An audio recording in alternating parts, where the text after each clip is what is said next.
সন্দেশখালী কাণ্ডে কলকাতা হাইকোর্টের রিপোর্ট জমা দিল সিবিআই। তদন্ত সঠিক পথেই এগোচ্ছে। রিপোর্ট দেখে মন্তব্য করেছেন প্রধান বিচারপতি। সুপ্রিম কোর্টের কোনো স্থগিতাদেশ নেই, তাই হাইকোর্টের নির্দেশ মানতে হবে বলেও মন্তব্য করেছেন প্রধান বিচারপতি। বৃহস্পতিবার প্রধান বিচারপতি টি.এস. শিবগানাম এবং বিচারপতি হিরণময় ভট্টাচার্যর ডিভিশন বেঞ্চে তদন্তের স্ট্যাটাস রিপোর্ট মুখবন্ধ খামে জমা দিয়েছে কেন্দ্রীয় তদন্তকারী সংস্থা।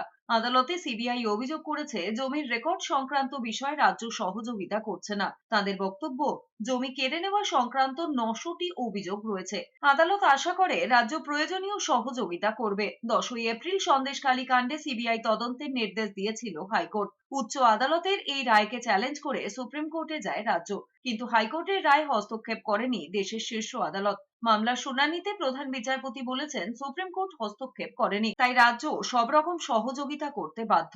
অন্যদিকে হাইকোর্টের নির্দেশের পরেও সন্দেশখালীর কয়েকটি স্পর্শকাতর এলাকায় সিসি ক্যামেরা বসানো না হওয়ায় আদালত অবমাননার মামলা হবে বলে হুঁশিয়ারি দিয়েছে আদালত।